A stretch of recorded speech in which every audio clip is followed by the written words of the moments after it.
नमस्कार। आप सभी का स्वागत है। यह बीए पार्ट फर्स्ट के पेपर फर्स्ट की क्लास है और हम लोग राजनीति विज्ञान के आधुनिक दृष्टिकोण का अध्ययन कर रहे हैं। और आज जो टॉपिक है आज हमारे अध्ययन का वह है राजनीति विज्ञान तथा अन्य विषयों में उदीयमान प्रमुख धाराएं, main currents in political science and other disciplines. पिछले दशकों में राजनीति विज्ञान और अन्य समाज विज्ञानों के चिंतन में जो विकास हुआ है उनकी प्रमुख धाराएं इस प्रकार हैं। पहली है ऐतिहासिक दृष्टिकोण, जिसका प्रतिपादन जॉर्ज एच सेबाइन ने किया है या जिसका समर्थन जॉर्ज एच सेबाइन करते हैं।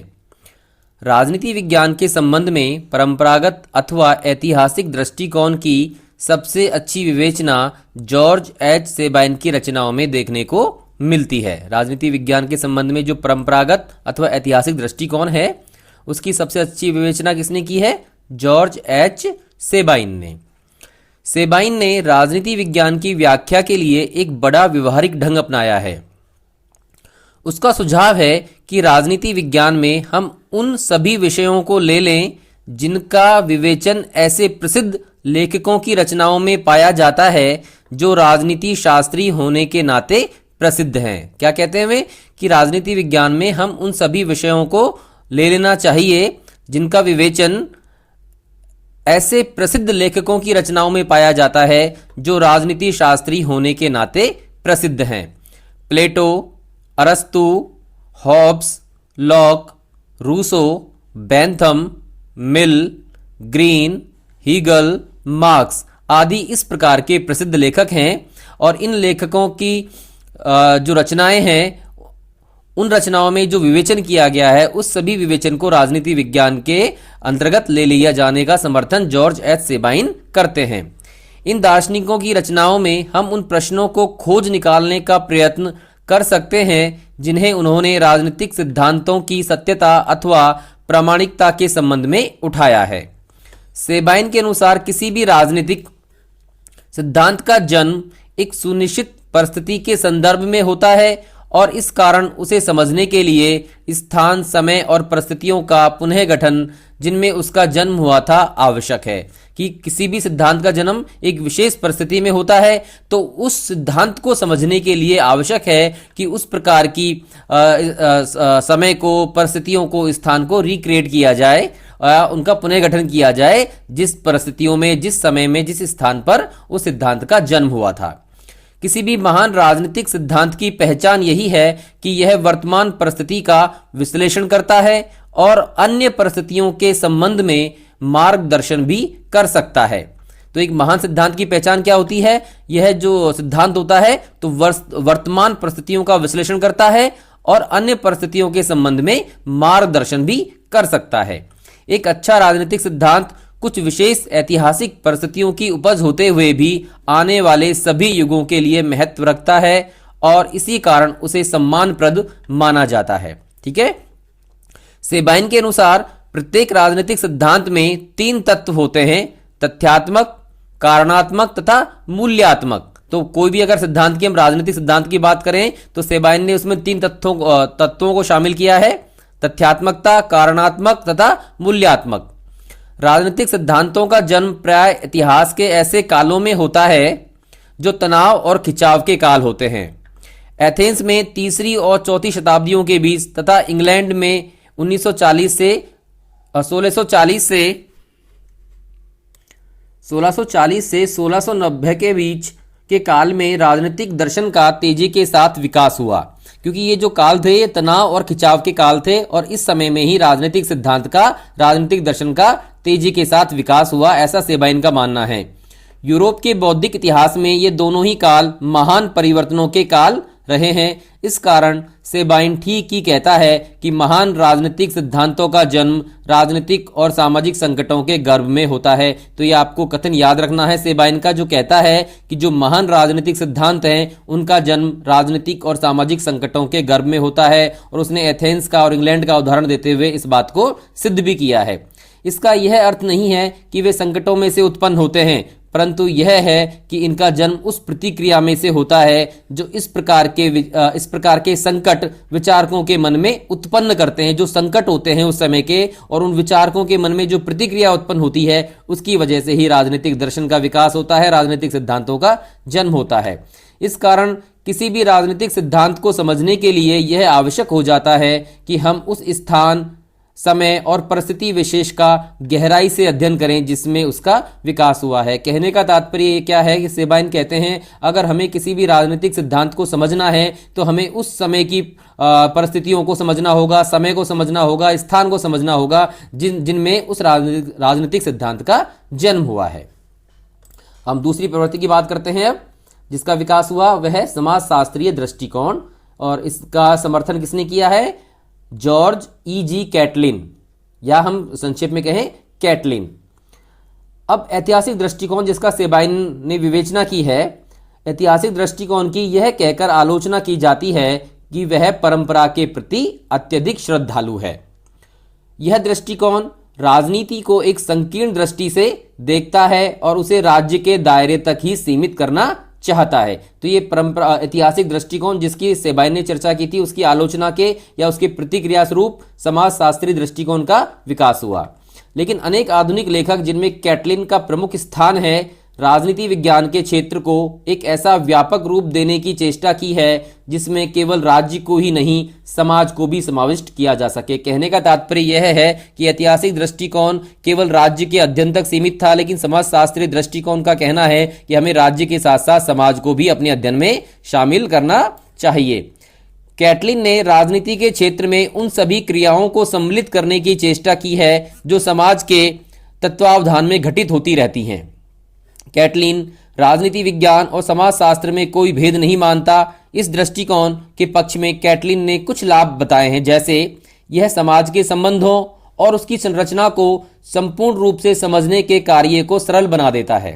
ठीक है, कि हम राजनीति विज्ञान और समाजशास्त्र में जो भेद का जो नकारा है कैटलिन ने, उसके कुछ लाभ बताए। जो पहला लाभ क्या है कि यह समाज के संबंधों और उसकी संरचना को संपूर्ण रूप से समझने के कार्य को सरल बना देता है।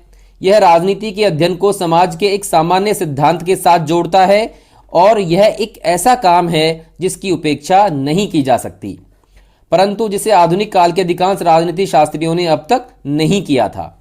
यदि राजनीति शास्त्री, तीसरी बात क्या है, यदि राजनीति शास्त्री राज्य को अपने विश्लेषण की इकाई मानकर चलता है और उसे समाज में विकसित होने वाली अन्य प्रवृत्तियों के संदर्भ में नहीं देखता है, तो यह संभव है कि वह दिन प्रतिदिन होने वाली राजनीतिक घटनाओं की सर्वथा उपेक्षा करे।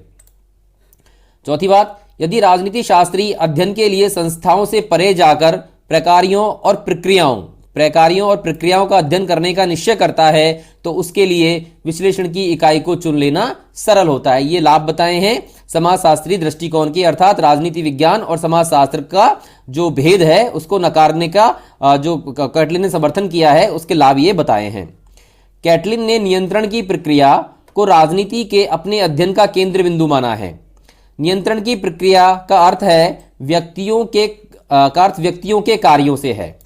वह राजनीति को सरकार का अध्ययन मानने के लिए तैयार है, बशर्ते कि सरकार को नियंत्रण का पर्यायवाची माना जाए। उसका विचार है कि नियंत्रण की प्रक्रिया समाज के समग्र क्षेत्र में व्याप्त है। एक व्यक्ति के दूसरे व्यक्ति के साथ, व्यक्ति के समूह के साथ और एक समूह के दूसरे समूह के साथ संबंध इस नियंत्रण प्रक्रिया के अंतर्गत ही आते हैं। स्वाधीनता और अधिकार के दो ध्रुवों को नियंत्रण की प्रक्रिया ही एक दूसरे से जोड़ती है और राजनीति विज्ञान में उसका वही स्थान है जो अर्थशास्त्र में मांग, पूर्ति और प्रतिस्पर्धी मूल्य का होता है। तो इस प्रकार कैटलिन ने राजनीति विज्ञान में नियंत्रण की प्रक्रिया को अध्ययन का केंद्र बिंदु बनाए जाने का समर्थन किया है और सरकार को उस नियंत्रण का पर्यायवाची माना है। यह मानते हुए भी कि शक्ति का आधार वह विशेषता है जो राजनीति विज्ञान को समाजशास्त्र और मनोविज्ञान से भिन्न करती है, कैटलिन राजनीति विज्ञान से अपेक्षा करता है कि वह इन अन्य सामाजिक शास्त्रों से बहुत निकट के संबंध स्थापित करे। जो अंतःअनुशासनात्मक दृष्टिकोण की जो बात हमने पहले पढ़ी थी, उसी का समर्थन कैटलिन करते हुए कहते हैं कि जो राजनीति विज्ञान है वह अन्य सामाजिक विज्ञानों से निकट संबंध स्थापित करे और जो राजनीति विज्ञान का अध्ययन है उन समाज विज्ञानों के संदर्भ में किया जाए और उनकी जो पद्धतियां, अध्ययन पद्धतियों का इस्तेमाल भी राजनीति विज्ञान द्वारा किया जाना चाहिए, ऐसा कैटलिन मानते हैं। नेक्स्ट है दार्शनिक दृष्टिकोण, जिसका समर्थन कौन करते हैं? लियो स्ट्रॉस। आपको इन सारे जो विद्वान हैं उनके नाम भी याद रखने हैं कि किस दृष्टिकोण का समर्थन किस विद्वान द्वारा किया गया है। अब बात करते हैं लियो स्ट्रॉस के दार्शनिक दृष्टिकोण की। लियो स्ट्रॉस ने सेबाइन के इतिहासवाद, जिसके बारे में हम पढ़ चुके हैं, और कैटलिन के समाज शास्त्रीय दृष्टिकोण, इन दोनों को अस्वीकार करते हुए अपने दार्शनिक दृष्टिकोण का प्रतिपादन किया है। लियो स्ट्रॉस ने राजनीतिक सिद्धांत तथा राजनीतिक दर्शन में भेद बताया है। राजनीतिक सिद्धांत तथा राजनीतिक दर्शन में भेद बताया है और उनकी मान्यता है कि वे दोनों ही राजनीतिक चिंतन के अंग हैं। राजनीतिक सिद्धांत अलग है और राजनीतिक दर्शन अलग है, फिर भी ये दोनों ही राजनीतिक चिंतन के महत्वपूर्ण अंग हैं। राजनीतिक सिद्धांत स्ट्रॉस की दृष्टि में राजनीतिक घटनाओं की प्रकृति को उसके सही रूप में जानने का प्रयत्न है। अब देखिए राजनीतिक सिद्धांत किसे कहते हैं कि ये क्या है? स्ट्रॉस के अनुसार राजनीतिक घटनाओं की प्रकृति को उसके सही रूप में जानने का प्रयास। और दर्शन का क्या अर्थ है?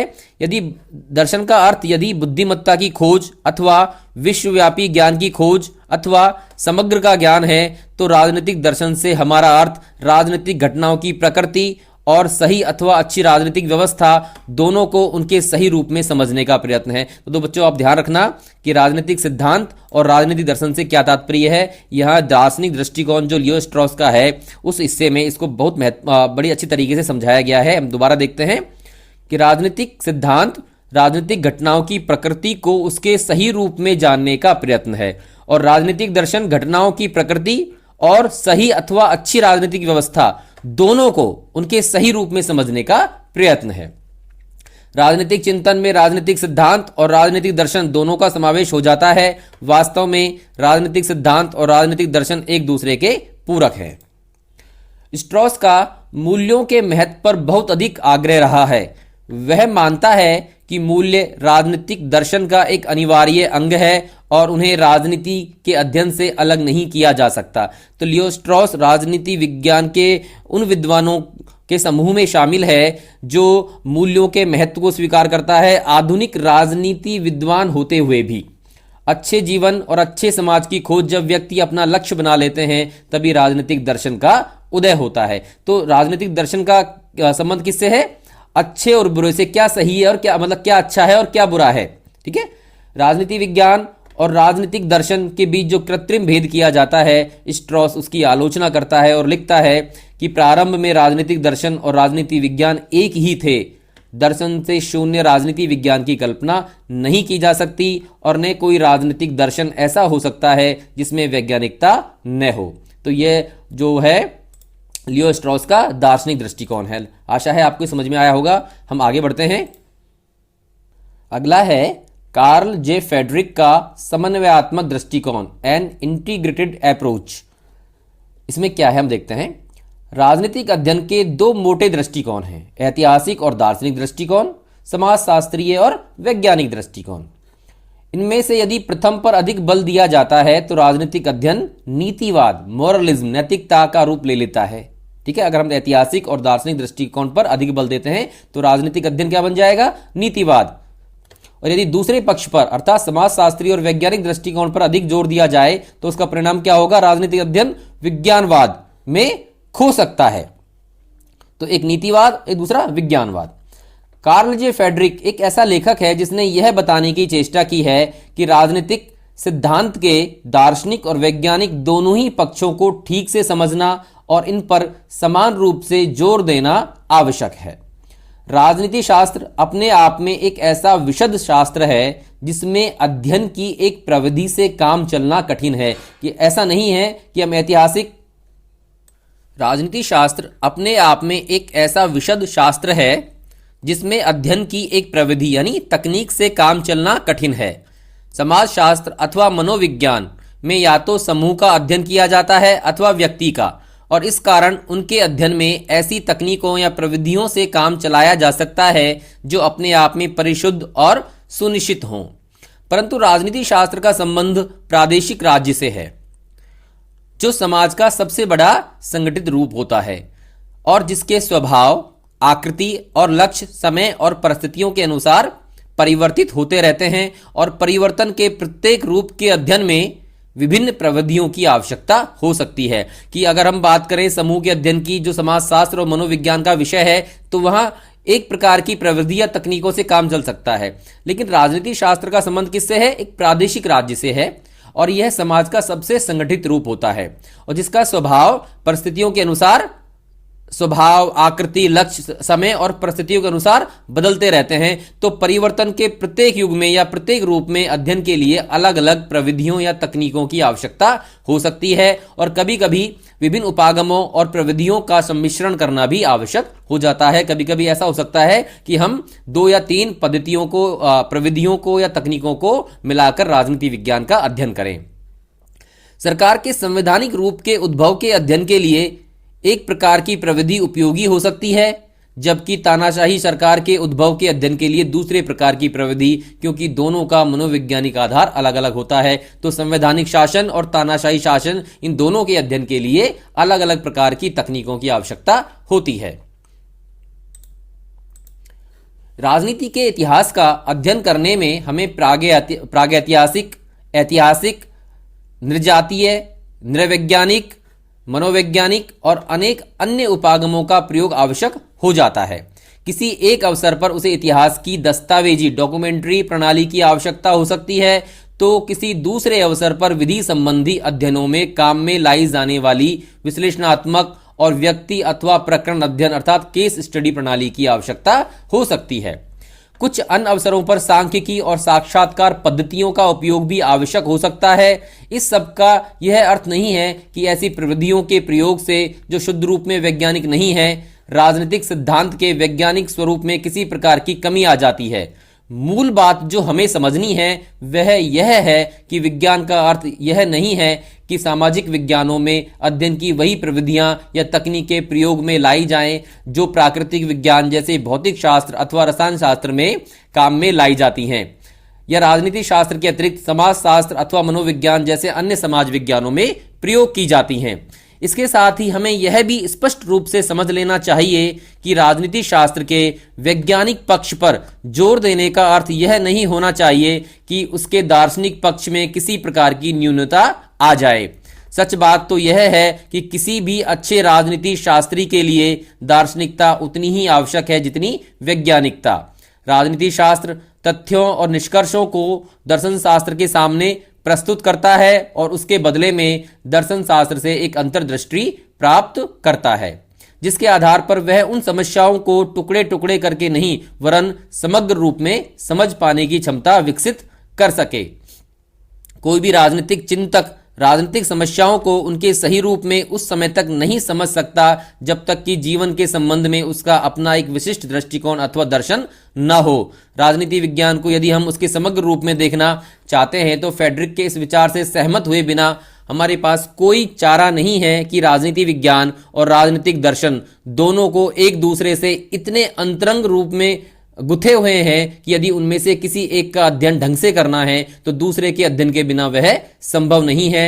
और इस दृष्टि से राजनीति विज्ञान अन्य विज्ञानों से किसी भी प्रकार भिन्न नहीं है, जो सभी दर्शन से किसी न किसी रूप में जुड़े हुए हैं। कहने का तात्पर्य यह है, समन्वयात्मक दृष्टिकोण यह कहता है राजनीति के अध्ययन में हमें राजनीति विज्ञान और राजनीतिक दर्शन इन दोनों को शामिल करना होगा। किसी एक चीज को शामिल करने से राजनीति का अध्ययन पूरा नहीं हो सकता। यह समन्वयात्मक दृष्टिकोण है जो राजनीति विज्ञान और राजनीतिक दर्शन दोनों के समन्वय पर बल देता है। नेक्स्ट है जो नवीन धारा है एक नॉर्मन जैकबसन जिसका समर्थन करते हैं, वह है राजनीति विज्ञान की स्वायत्तता, कि राजनीति विज्ञान को एक स्वायत्त विषय के रूप में स्थापित करने का समर्थन यह धारा करती है। जैकबसन ने यह बताने का प्रयत्न किया है कि राजनीति विज्ञान न तो कोरा विज्ञानवाद है जैसे कि राजनीति विज्ञान के समर्थक मानते हैं, और न कोरा नीतिवाद जैसा कि राजनीतिक दर्शन के समर्थक इसे मानते हैं। उसे न तो पूर्णतः विज्ञान के साथ और न पूर्णतः नैतिकता के साथ ही जोड़ा जा सकता है। दोनों से भिन्न उसका एक अपना स्वतंत्र अस्तित्व है। बात यह आ गई कि राजनीति विज्ञान को एक स्वायत्त विषय के रूप में स्थापित करने का समर्थन नॉर्मन जैकबसन ने अपनी इस प्रवृत्ति या अपनी उसमें सिद्धांत में किया है। जैकबसन ने तो यहां तक कहा है कि जो राजनीति विज्ञान को शुद्ध विज्ञान के रूप में ढालना चाहते हैं और विज्ञान की प्रविधियों और प्रणालियों की ज्यों की त्यों उनमें प्रयोग में लाना चाहते हैं, वे जानते ही नहीं कि विज्ञान का अर्थ क्या है। जैकबसन की धारणा है कि समकालीन राजनीति शास्त्री राजनीति विज्ञान को एक ऐसा रूप देना चाहते हैं जिसमें वह राजनीति विज्ञान रह ही नहीं जाएगा। उनकी दृष्टि में राजनीति शास्त्र या तो मनोविज्ञान है या समाजशास्त्र या नीति दर्शन है या धर्मशास्त्र, अर्थात वह अन्य कुछ भी हो सकता है, परंतु वह राजनीति शास्त्र नहीं है। जैकबसन की दृष्टि में राजनीति का अध्ययन एक विशेष प्रकार की बौद्धिक सक्रियता है। दूसरे शास्त्रों की अध्ययन प्रविधियों में ऐसी उच्चतम प्रविधियों का प्रयोग करने में जिनके द्वारा हम राजनीति को अधिक अच्छे ढंग से समझ सकें हानि नहीं है, परंतु यह केवल इसी उद्देश्य से होना चाहिए कि इसमें हमें राजनीति को अधिक से अधिक अच्छे रूप में समझने में सहायता मिले। क्या कहते हैं वे कि दूसरे शास्त्रों की जो अध्ययन प्रविधियां हैं उनका प्रयोग हम कर सकते हैं, लेकिन उनके प्रयोग से हमें राजनीति को अच्छे से समझने में सहायता मिलनी चाहिए। जैकबसन के अनुसार राजनीति का अध्ययन अपने आप में एक विशेष प्रकार का अध्ययन है जिसमें विज्ञान और दर्शन दोनों के दृष्टिकोण संश्लिष्ट रूप से एक दूसरे के साथ संबद्ध हैं। विज्ञान को यदि उनमें से निकाल दिया जाए तो वह नीतिवाद का एक निरर्थक अवशेष बनकर रह जाएगा, और यदि दर्शन को उसमें से निकाल दिया जाए तो वह अध्ययन की एक प्रविधि मात्र बनकर रह जाएगा। जो लोग राजनीति शास्त्र को विज्ञान अथवा दर्शन का रूप देना चाहते हैं उनकी प्राथमिक निष्ठा या तो विज्ञान के प्रति या नीति शास्त्र के प्रति इतनी अधिक है कि वे राजनीति को एक ऐसी सक्रियता मानते प्रतीत नहीं होते जिसका अध्ययन स्वयं अपने आप में महत्वपूर्ण है। जैकबसन के शब्दों में दोनों ही वर्गों में धीरज की भयंकर कमी है। एक माप तोल के लिए दीवाना है तो दूसरा नैतिकता के लिए पागल। विज्ञानवाद राजनीति में से राजनीति को निकाल देता है और नीतिवाद उसे सदाचरण का शत्रु ठहराकर उसे समाप्त ही कर देगा। जैकबसन को इसमें आपत्ति नहीं है कि अन्य विज्ञानों में प्रचलित संकल्पनाओं और तकनीकों को राजनीति विज्ञान में प्रयोग में लाया जाए, किंतु उसका दृढ़ मत है कि प्रक्रिया विवेकपूर्ण ढंग से काम में लाई जानी चाहिए। जैकबसन तो यह मानने के लिए भी तैयार नहीं है कि राजनीति विज्ञान की शब्दावली का बहुत परिशुद्ध और वैज्ञानिक होना आवश्यक है। यदि हम दूसरे शास्त्रों से, विशेषकर प्राकृतिक विज्ञानों से बिना सोचे समझे उनकी शब्दावली को ग्रहण करते हैं तो उसमें हमारे समस्त चिंतन पर उसका गहरा प्रभाव पड़ सकने का खतरा रहता है। वस्तुनिष्ठता के प्रश्न को ही लें तो जैकबसन के मतानुसार एक राजनीति शास्त्री उतना वस्तुनिष्ठ हो ही नहीं सकता, न उसे इतना वस्तुनिष्ठ होना चाहिए जितना कि एक भौतिक शास्त्री हो सकता है, क्योंकि भौतिक विज्ञान एक प्राकृतिक विज्ञान है और राजनीति विज्ञान एक समाज विज्ञान है। तो वस्तुनिष्ठता उस हद तक नहीं हो सकती जैसे कि प्राकृतिक विज्ञानों में पाई जाती है। जैकबसन के विचारों का निष्कर्ष इस प्रकार है: राजनीति का सिद्धांत न तो विज्ञानवाद है और न नीतिवाद। इन दोनों को हम अलग अलग करके देखें चाहे मिलाकर, इन दोनों में से किसी का भी संबंध उसके केंद्रीय विषय से नहीं है। राजनीतिक सिद्धांत का केंद्रीय विषय राजनीतिक प्रज्ञा, राजनीतिक विवेक की खोज है। तो इस प्रकार जो नॉर्मन जैकबसन है वे राजनीति विज्ञान की स्वायत्तता का समर्थन करते हैं और उसे राजनीतिक विज्ञानवाद और नीतिवाद से उसको पृथक करके उसका स्वायत्त अस्तित्व का वो समर्थन करते हैं कि वे नहीं चाहते कि राजनीति विज्ञान केवल विज्ञानवाद बन जाए या नीतिवाद ही बन जाए, वह अपना स्वतंत्र अस्तित्व कायम रखे, ऐसा जैकबसन का मानना है। तो निष्कर्ष रूप में हम कह सकते हैं कि राजनीति विज्ञान में नित्य नए परिवर्तन हो रहे हैं। राजनीति विज्ञान में 1950-60 के दशक के आरंभ से ही शोध प्रणाली शास्त्र, रिसर्च मैथडोलॉजी का अत्यंत महत्वपूर्ण स्थान बन गया है। पिछले 20 वर्षों में शोध प्रणाली शास्त्र को लेकर इतना साहित्य लिखा गया है कि कुछ विद्वान 20वीं शताब्दी को राजनीति विज्ञान की शोध प्रणाली शास्त्र शताब्दी के नाम से पुकारते हैं। तो बच्चों, ये जो नवीन उदीयमान धाराएं थी जो राजनीति विज्ञान अन्य समाज विज्ञानों में उत्पन्न हुई, उनका हमने यहाँ पर अध्ययन किया। आप इनका गहराई से अध्ययन करें, समझें कि ये चीज़ क्या है। जैसे ऐतिहासिक दृष्टिकोण एस सेबाइन का है, और फिर समाजशास्त्री दृष्टिकोण कैटलिन का है, और दार्शनिक दृष्टिकोण लियो स्ट्रॉस का है। एक समन्वयात्मक या इंटीग्रेटेड अप्रोच जो है वो कार्ल जे फेडरिक की है। और अंत में हम बात करते हैं नॉर्मन जैकबसन के राजनीतिक विज्ञान की स्वायत्तता का समर्थन करने वाला जो दृष्टिकोण है उसकी है जो। तो इस प्रकार आशा है आपको ये बात समझ में आई होगी। और आप लोग इस व्याख्यान की पीडीएफ फाइल को वीडियो के डिस्क्रिप्शन में दिए गए लिंक के माध्यम से डाउनलोड कर सकते हैं। धन्यवाद।